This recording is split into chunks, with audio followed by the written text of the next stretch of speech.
The boardroom was full, every seat taken, every face familiar.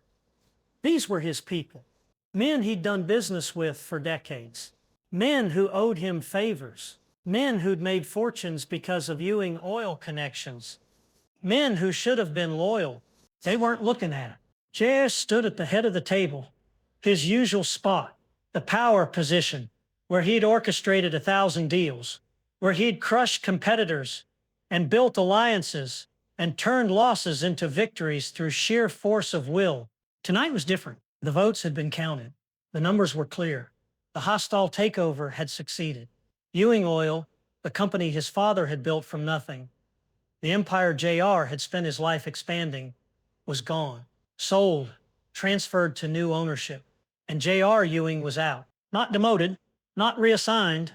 Jeremy Wendell sat across from him, smiling. That corporate shark smile had said everything. "I'll need your office cleared by Monday," he said. JR didn't respond. Couldn't. His throat had closed up. He looked around the table, at Jordan Lee, at Punk Anderson, at every person who'd voted to remove him, who'd sided with Wendell, who'd chosen money over loyalty. "Gentlemen," he said finally. His voice was steady, controlled, and lady. "Hope you know what you've done." "We've made a smart business decision," Wendell replied. "Nothing personal, JR, just business." Just business. The words JR had used 1,000 times himself, when he'd bankrupted competitors, when he'd stolen deals, when he'd destroyed livelihoods without losing a night's sleep. Just business. Cold. Clean. Justified. Now those words were being used on him, and they felt like knives.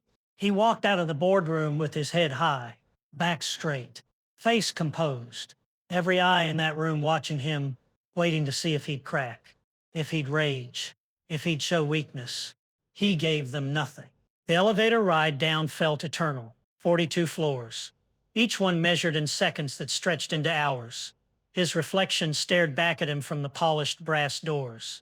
JR Ewing, still in his expensive suit, still wearing his Stetson, still looking like a man who owned the world, except he didn't anymore. The lobby was empty. 3 a.m.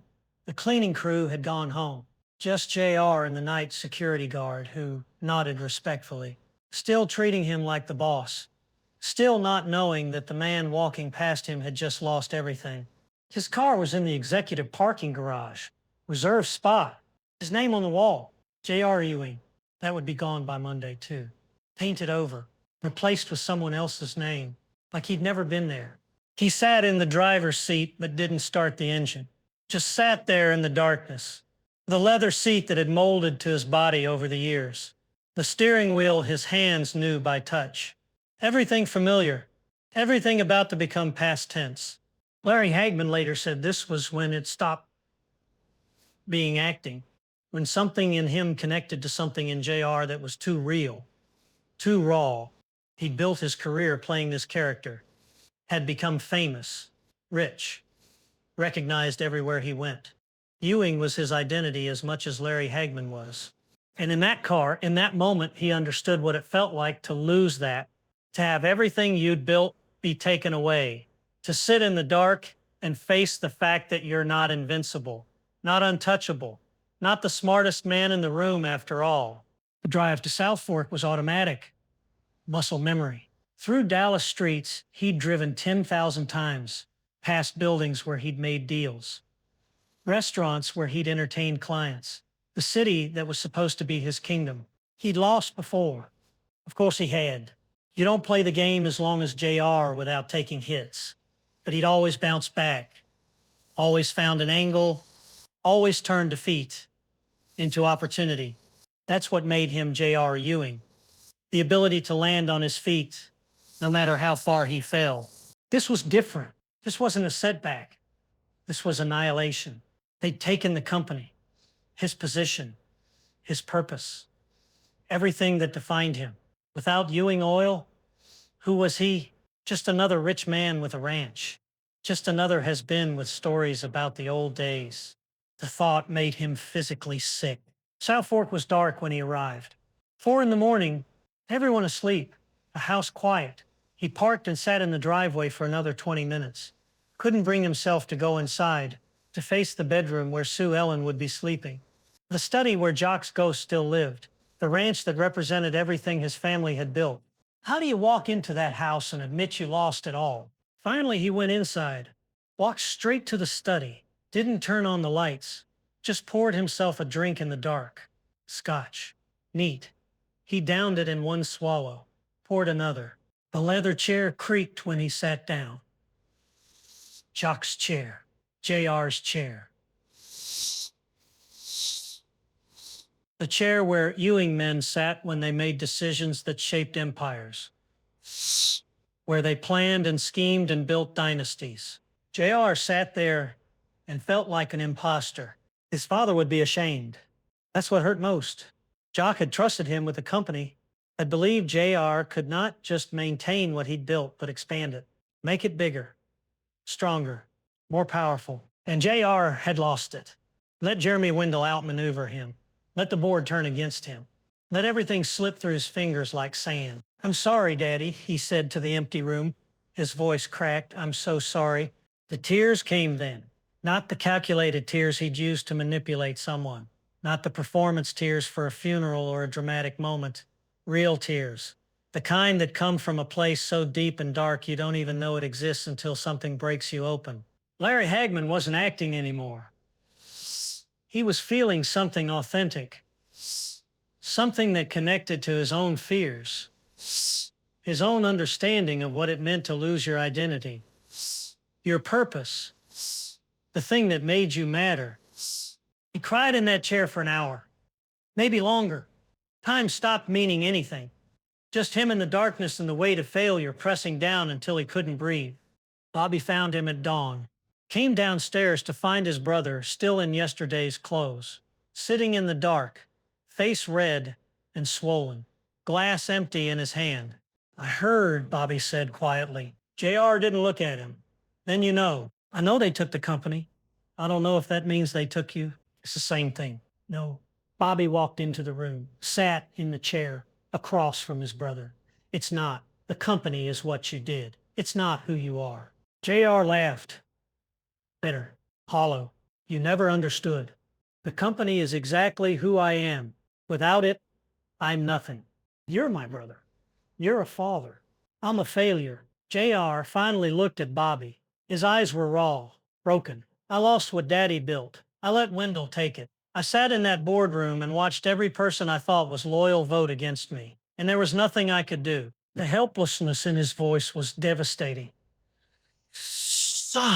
J.R. Ewing was never helpless, never without options, never defeated. But right now, he was all of those things. Bobby didn't try to fix it, didn't offer platitudes or empty encouragement, just sat there with his brother while the sun came up over South Fork, while the ranch woke up around them, while J.R. Ewing faced the worst morning of his life. Sue Ellen found them there an hour later. She took one look at J.R.'s face and understood, didn't ask questions, just poured herself coffee and sat down. The three of them in the study, silent, together. That's what Larry Hagman remembered most about filming that sequence. The silence, the lack of dialogue. Just sitting there with Patrick Duffy and Linda Gray, letting the weight of the moment exist without trying to fill it with words. Because some losses are too big for words. Some failures too complete for explanation. You just sit with them, let them hurt, let them change you. The news broke by noon. Dallas business section led with it. Ewing Oil sold and hostile takeover. JR, Ewing out. The story everyone had been waiting for. The mighty fallen, the king dethroned. Phone calls started coming in, some offering sympathy, some offering help, some just calling to hear him admit it, to get confirmation that J.R. Ewing had actually lost. He didn't answer. Let them ring and ring. What was there to say? Yes, I lost. Yes, I failed. Yes, everything you heard is true. The cameras caught everything. Larry Hagman's face as JR processed each new humiliation.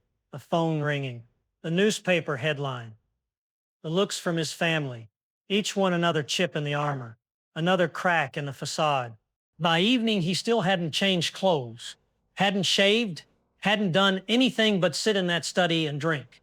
Sue Ellen brought him food he didn't eat. Bobby tried to talk strategy he didn't want to hear, because there was no strategy, no angle, no way to spin this into a win. He'd lost completely. Finally, the thing he'd built his entire identity around was gone. Miss Ellie came to see him as the sun was setting, sat down without asking permission, looked at her son with those eyes that saw everything. "You're scaring me," she said. "Good." His voice was flat. "Dad, you should be scared. I lost the company. I lost everything. You lost a business. You don't understand. I understand more than you think." She reached over and took his hand. "I watched your father lose everything once. During the Depression. Lost the ranch. Lost his pride. Lost everything except us. His family. And you know what? He built it all back. Because losing money doesn't mean losing yourself. Unless you let it." JR pulled his hand away. "I'm not Daddy." "No, you're not. You're you.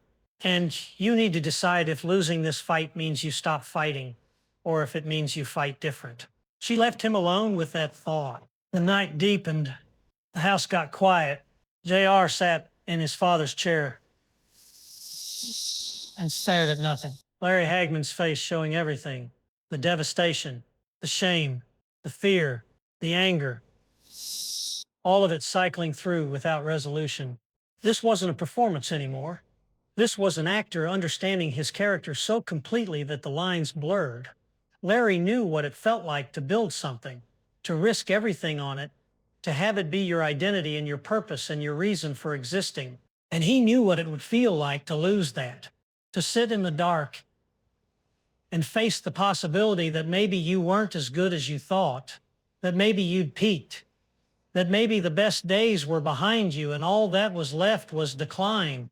That fear was real, universal, human. So when J.R. Ewing sat in that chair and crumbled, Larry Hagman wasn't acting. He was channeling something true, something that transcended the character in the show and the melodrama. He was showing what it looks like when a man loses everything, not just money or power or position, but identity, purpose, the thing that made him matter. And it was devastating to watch. The episode aired on a Tuesday night. By Wednesday morning, the phone calls started. Letters poured in. People who'd watched JR scheme and manipulate and destroy for years suddenly felt sorry for him, suddenly saw him as human, because everyone understood loss. Everyone had sat in the dark at some point and wondered if they'd survive what they were facing. Everyone had felt that particular flavor of despair that comes from complete defeat. Larry Hagman had given them permission to feel it, to acknowledge it, to sit with it instead of pretending it didn't exist. The genius was in the restraint. No big speeches, no dramatic gestures, just a man in a chair. Broken, real, human. Jerry Ewing would eventually rebuild. Of course he would. This was Dallas. This was television. The hero or anti-hero always found a way back, always turned defeat into opportunity. But that night in that study, none of that mattered. All that mattered was the loss. The grief, the acknowledgement that sometimes you lose, sometimes you fail, sometimes everything you built comes crashing down and all you can do is sit in the rubble and feel it. Larry Hagman gave J.R. Ewing that moment, made him real in a way he'd never been real before. Showed that underneath the swagger and the schemes and the Stetson was just a man, scared and broken and trying to figure out how to survive the worst night of his life. The sun came up eventually. It always does. JR was still sitting in that chair, still in yesterday's clothes, still facing the reality of what he'd lost. But he was breathing, still there, still alive. And somewhere, deep underneath the devastation, something was already planning, already scheming, already looking for the angle that would turn this loss into the setup for the greatest comeback Dallas had ever seen. Because J.R. Ewing might fall, but he never stayed down, not forever. The night he lost everything was the night he learned who he really was. Not the president of Ewing Oil, not the king of Dallas, not the untouchable master manipulator. Just a man who'd been knocked down and had to decide whether to stay down or get back up. Larry Hagman showed us that choice. that moment.